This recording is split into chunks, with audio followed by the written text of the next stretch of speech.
Jika bukanlah Umar, si bapak pembid'ah, melakukan ini, Zaid bin Sabit menyetujuinya, Abu Bakar meridhoinya, maka kita hari ini akan kebingungan. Yang bisa sholat cuma yang hafiz Quran. Maka Umar Abul Bid'ah. Umar itu bapak pembid'ah.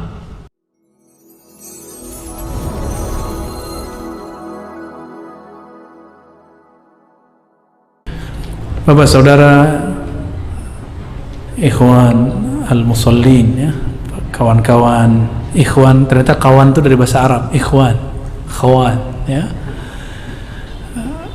Jamak dari akhi, akh itu ikhwah. Ikhwah boleh dipakai untuk laki, boleh untuk perempuan. Tapi kalau ukhtun disebut akhwat. Kalau laki-laki ikhwan, ya. Ya, sama juga rijal, nisa, sama. Temanya tentang bid'ah, apa lagi Pak? Dan khilafiyah. Dulu mungkin kita pernah di sini silsilah akidah ahlus sunnah, benar ya? Di sini. Baik. Sekarang kita akan mengkaji tentang al-bid'ah dan khilafiyah. Sahabat-sahabat karena Allah, ikhwan akhwat fillah, al-bid'ah bahasa Arab itu di Quran ada muncul kalimatnya satu, ma kuntu bid'an minar rusul, itu ketemu di Quran, ya. Tidaklah aku bid'an minar rusul. Apa arti bid'an di situ? Bid'an berarti membuat yang baru-baru dari ajaran para nabi. Berarti ajarannya Nabi Muhammad SAW itu sama dengan ajaran Nabi Adam, bukan ajaran baru. Yang beda itu cuma syariatnya.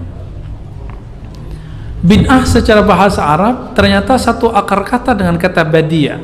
Allah bernama Badia, Badi'us samawati wal ard. Apa arti Badia? Yang mencipta tanpa perlu konsep sebelumnya.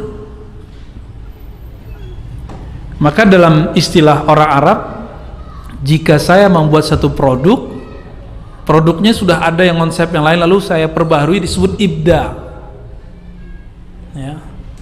Perbaharui dan beda dengan yang lain, maka disebut ibda. Tapi kalau sama, ya disebut imitasi, ya. Badi, Allah mencipta tanpa perlu ada kayak ya master plan. Allah nggak perlu, semuanya sudah ada dalam ilmunya. Nah, ini yang disebut badia. Maka badia itu terjemahannya, kalau terjemahan kasarnya boleh disebut maha pembid'ah. Tapi kan nggak ada orang terjemah begitu. Tapi maknanya adalah al-khaliq biduni misalin sabiq, pencipta yang mencipta tanpa ada contoh sebelumnya. Itu secara bahasa. Lalu kita masuk secara makna. Maka pemaknaan secara bahasa tidak boleh dipakai, nggak boleh dipakai. Sholat secara bahasa artinya apa? Doa, zikir. Jadi kalau ada orang sebelah sana mengatakan saya sudah sholat, ternyata dia cuma zikir, kita nggak sebut dia sholat. Wah, jangan-jangan orang ini kebatinan, ya. Maka tidak disebut sholat. Kawan saya ada yang puasa, tapi dia makan. Saya tanya, kamu puasa apa mas? Aku puasa lisan, dari ngomong yang jorok-jorok, gitu. Itu puasa nggak? Enggak. Itu nggak disebut puasa, karena syarat puasa bagi kita ada rukunnya, ada syaratnya. Nah, ini kebatinan, ya, hati-hati. Bapak saudara makan Allah. Dalam hal ini, maka ulama kita pun berbeda definisi. Ini coba lihat, jangankan ustadz, sahabat aja beda definisi tentang bid'ah. Suatu kali Omar datang kepada khalifah setelah Nabi, gelarnya Khalifatul Rasul, Abu Bakar As-Siddiq radhiyallahu taala anhum ajma'in.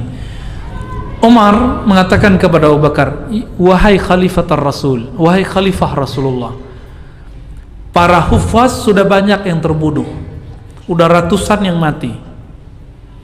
Kalau engkau tidak membuat satu keputusan penting, yaitu mengumpulkan bahan-bahan Al-Quran, maka Al-Quran bisa hilang.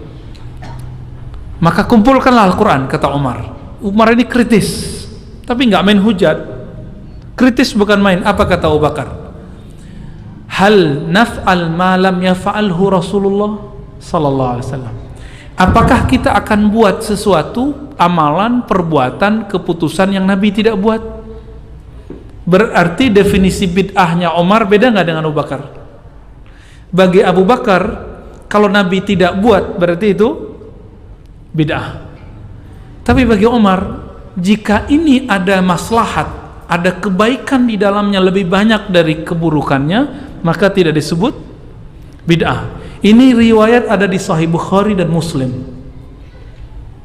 bahwa makna bid'ah itu berpindah.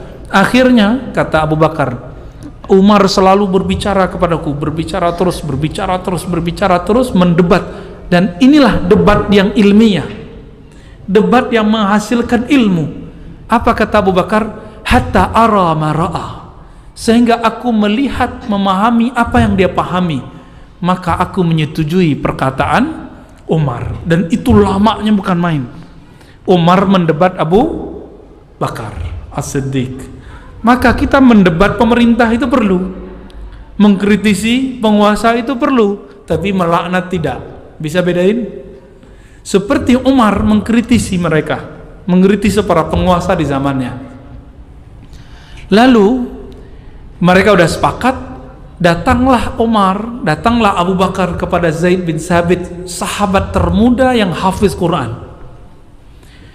Apa kata Abu Bakar?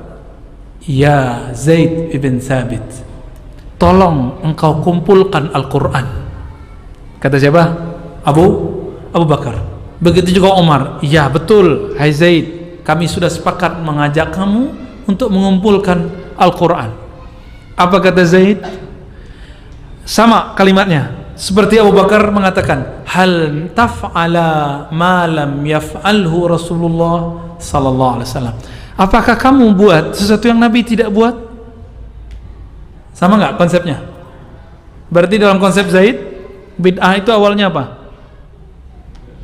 Sesuatu yang tidak dibuat Nabi sallallahu alaihi wasallam. Ternyata dijelaskan oleh Umar, seperti Umar menjelaskan ke Abu Bakar. Apa kata Zaid? Sehingga aku memahami apa yang dipahami Umar. Lalu Abu Bakar mengatakan, hai Zaid, kamu adalah pemuda yang paling hafal Quran, yang paling kuat hafalannya, paling bagus pekerjaannya. Jika bukan engkau, siapa lagi? Apa kata Zaid?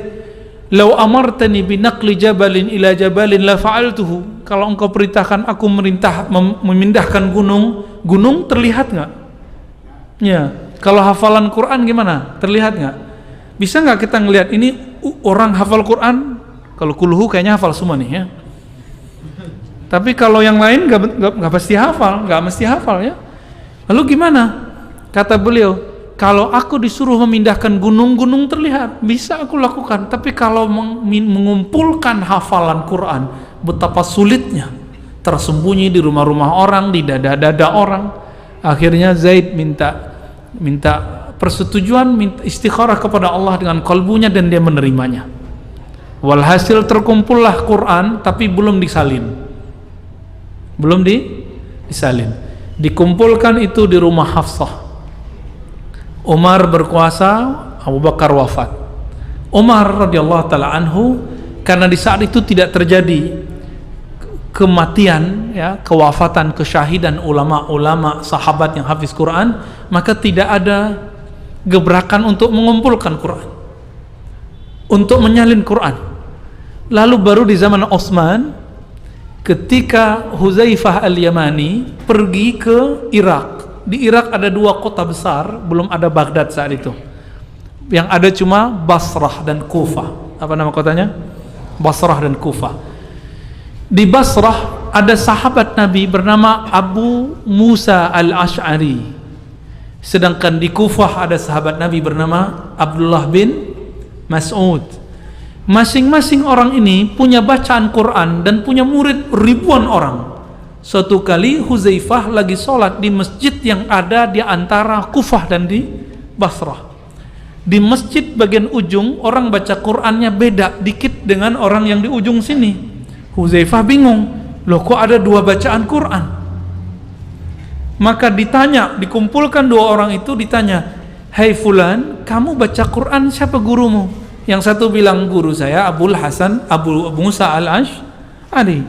Yang satu lagi mengatakan guruku Abdullah bin Mas'ud. Maka sahabat Nabi Huzaifah ini mendatangi Abu Musa al-Ash'ari dan Ibnu Mas'ud dan mengatakan, perkara kalian ini akan saya bawa ke pusat, ke Madinah.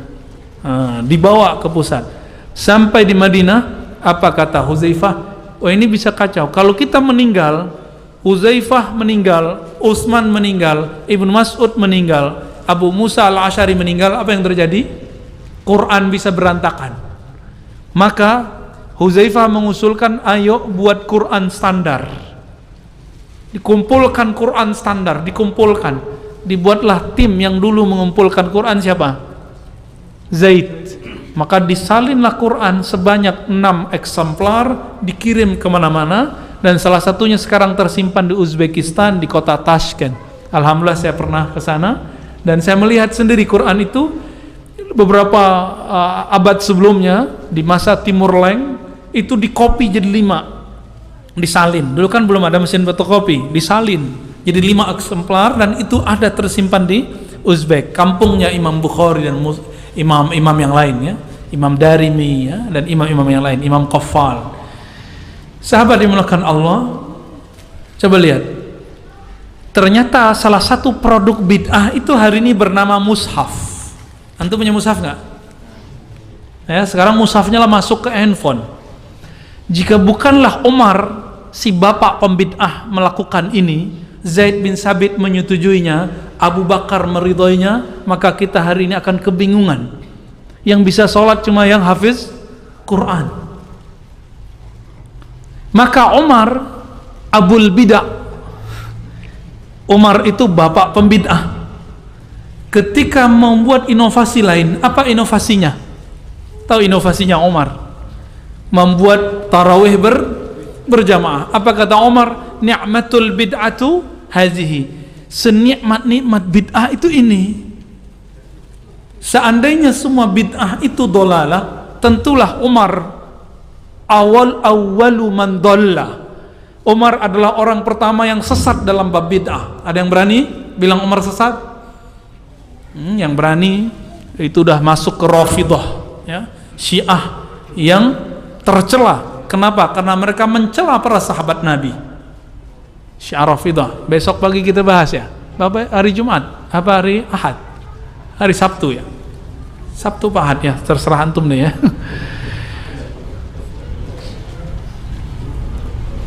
Bapaknya Umar, anaknya namanya Abdullah bin Umar. Abdullah bin Umar itu melazimkan sholat duha. Ditegur oleh sahabat lain, ditegur oleh orang-orang lain. Apa kata mereka? Apakah Rasulullah melakukan seperti kamu lakukan? Sholat duha tiap hari? Ini pada sholat duha tiap hari nggak? Insya Allah. Wah, jawabnya nggak pasti berarti ya. Lalu apa jawaban Abdullah bin Umar? Ni'matil bid'atu hazihi. Diulang kata abahnya, kata bapaknya. Sebagus-bagus bid'ah itu mengistiqomahkan, melazimkan sholat duha tiap kali pagi. Padahal Nabi jarang sholat duha. Nabi kalau sholat duha tiap hari dikira nanti ada lagi sholat yang ke-6 ya, jadi bingung lagi. Bapak saudara makan Allah, dan semua riwayat ini sahih. Nggak ada yang berani mengatakan ini do'if. Yang berani bilang do'if itu dipecat dari kalangan ahli hadis ya. Ahli hadas jadinya. Nggak ada ahli hadis yang berani mendoifkan riwayat ini. Kalau ada, berhadapan dengan ribuan ulama ahli hadis. Lalu gimana kita memahami permasalahan ini? Oh, ternyata ada satu hadis yang sangat seksi.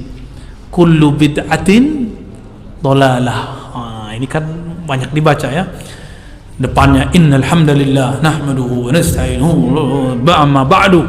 Sampai ke amma ba'dunya menakutkan sekali. Iyyakum muhdatsatil umur fa inna kulla muhdatsatin bid'ah. Kan gitu kan? Emang Nabi gitu ngomongnya? Hah? Nabi gitu enggak ngomongnya? Kayak orang marah-marah gitu ya? Enggak. Nabi itu berbicara seperti qaidul jais, bukan berarti Nabi marah-marah, tapi semangat maksudnya. Tapi bukan marah-marah ya. Jamaah kan bengong. Loh, aku kok dimarahin markhotib, salah apa gitu ya? Bingung kan? Tiba-tiba khotibnya marah-marah. Iyyakum muhdatsat, biasa aja baca hadis. Iyyakum muhdatsatil umur, jauh-jauhlah dari perkara baru dalam agama. Fa inna kulla muhdatsatin bid'ah, setiap muhdatsah itu bid'ah. Setiap perkara baru dalam agama itu bid'ah. Wa kullu bid'atin dalalah, wa kullu bid'atin dalalah, apa artinya? Setiap bid'ah itu sesat. Di riwayat yang lain ditambahkan wa kullu dalalatin finnar, setiap yang sesat masuk neraka. Hadis ini ternyata dimulai dari kalimat iyyakum muhdatsat. Kalimatnya pakai muhdatsat. Itu taknya itu ada alifnya, muhdatsat. Asalnya ada muhdatsah, jamak dari muhdatsah. Bukan muhdas tapi muhdatsat. Apa indikasinya? Jadi ternyata perkara baru jika negatif dalam bahasa Arab ditambahin tak marbutah itu negatif, biasanya begitu. Namun tidak semua yang muhdas itu bid'ah, tapi kalau muhdasah pasti bid'ah.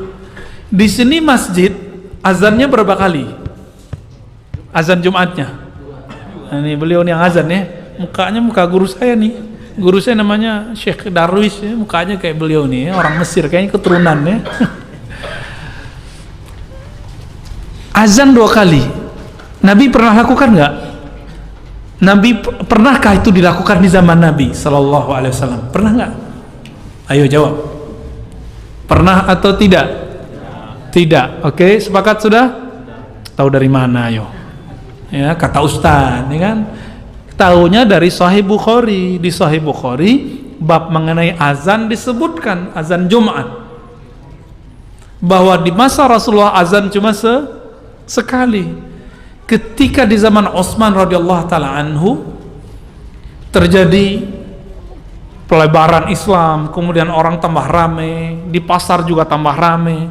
Akhirnya supaya orang punya prepare, isti'dad, persiapan, maka Utsman buat bid'ah.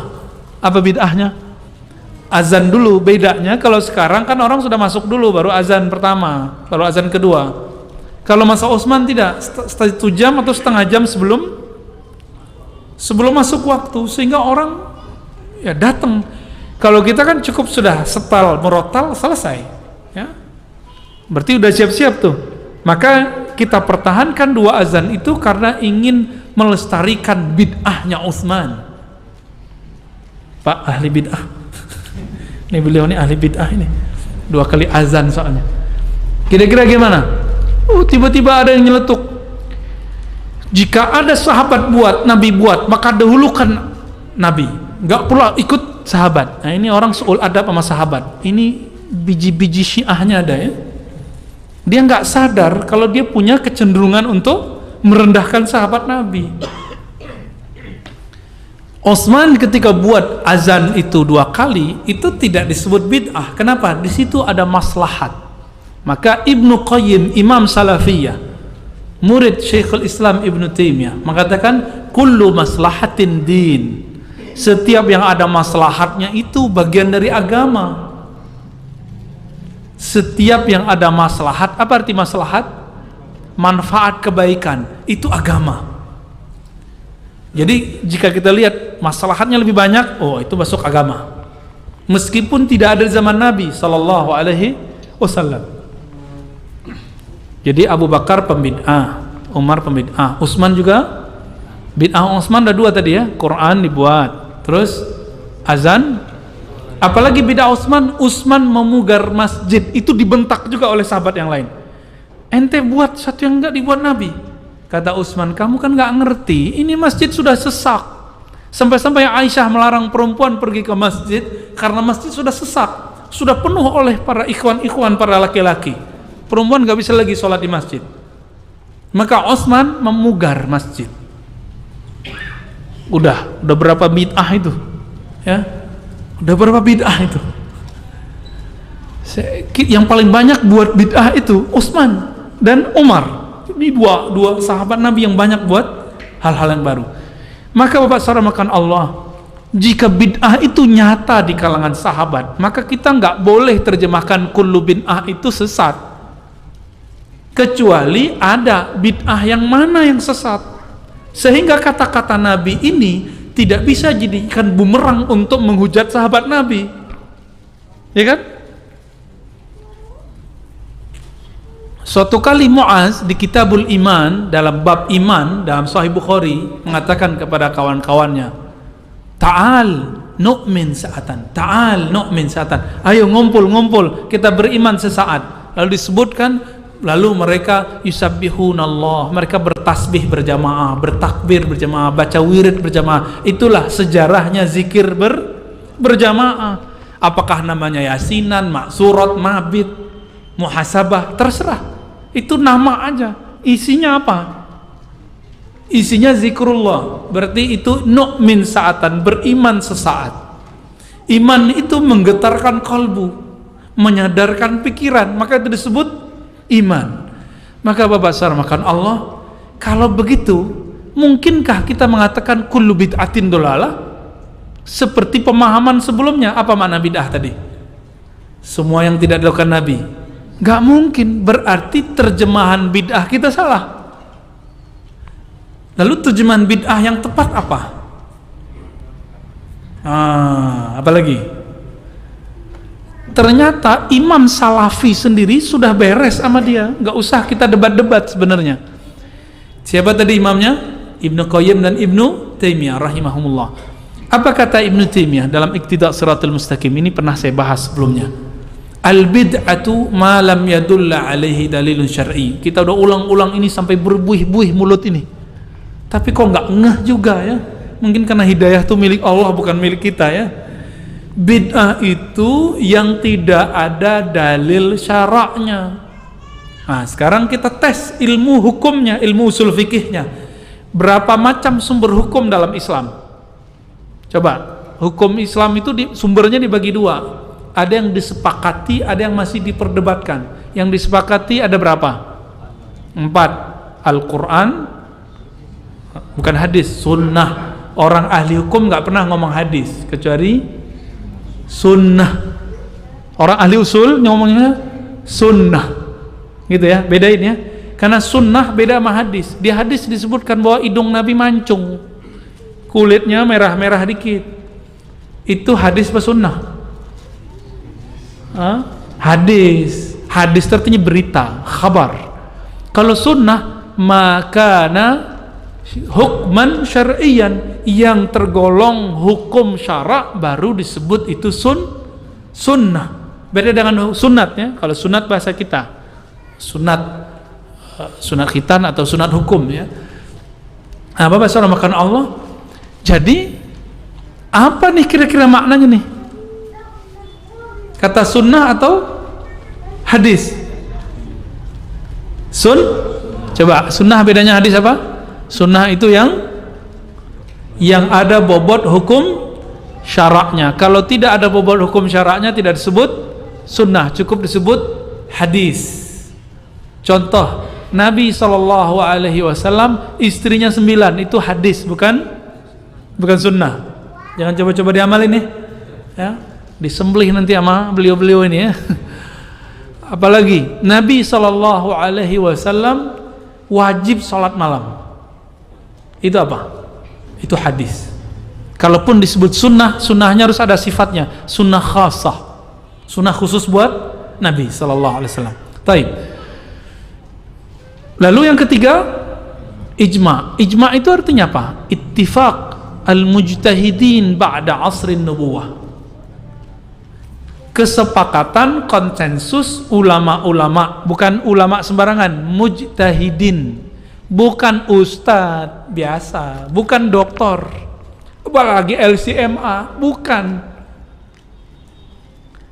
siapa? Mujtahidin. Saya belum mujtahid. Jadi doktor itu bukan gelar mujtahid. Mujtahid itu orang yang sudah mampu memproduk satu hukum, langsung dia ambil dari Quran dan Sunnah dan hasilnya jelas. Itu disebut dengan mujtahid. Namun sekarang mungkin orang itu bisa jadi mujtahid dalam satu bab, tapi tidak mujtahid dalam bab lain. Itu sangat mungkin. Kalau semua nggak mungkin hari ini, persoalan tambah rumit. Dr. Badi' Said Al-Laham, guru kami, ditanya, kalau menurut Anda ada mujtahid sekarang yang bisa buat mazhab baru sekarang, menurut kamu siapa? Jawaban beliau, Syekh Wahbah Zuhaili. Pernah dengar nggak? Nah, nanti cari sendiri di Google ya. Sekarang kan gurunya antum kan Google. Syekh Wahbah Zuhaili, cari itu. Siapa itu makhluk ya? Baik. Yang keempat apa? Qiyas. Qiyas contohnya kita kalau berzakat di sini pakai kurma atau pakai beras atau pakai duit. Tuh, duit kok, udah nggak pakai beras kok ya. Berarti antum udah pakai qiyas, analog. Di zaman Abu Hanifah dituduh sebagai makhluk najis oleh Hamad bin Zaid cuma karena membolehkan zakat fitrah dengan yang senilai dengan makanan pokok. Tapi sekarang nggak ada tuh, semua lembaga zakat membolehkan, bahkan gesek aja boleh, pencet-pencet doang di HP boleh, di handphone ya. Kok bisa? Ternyata pendapat Abu Hanifah yang wafat tahun 150 baru tidak dianggap bid'ah setelah tahun 2000, setelah tahun 1400-an. Berarti sekarang artinya selama lebih dari 13 abad pendapat beliau dianggap bid'ah. Jadi jangan-jangan kita ini loadingnya kelamaan, akhirnya perkara itu udah nggak bid'ah lagi kok. Ulama sudah menemukan dalilnya nggak bid'ah, kita masih mengatakan dia bid'ah ya. Jadi saya curiga nih, orang yang suka bid'ahkan itu dia nggak tahu dalil aja, loadingnya belum selesai ya. Jadi kalau kita bilang, lihat, oh ini orang lagi loading gitu aja ya. Kalau di zaman kita punya apa dulu, Pentium 1, ini Pentium 1 kayaknya dia ya, komputernya masih Pentium 1. Baik. Lalu ada yang diperdebatkan, sebagian ulama mujtahid make, sebagian tidak. Contohnya maslahat, Imam Malik make. Apalagi uruf, tradisi, kaul atau amal ahli Madinah, Imam Malik pakai, amal orang Madinah.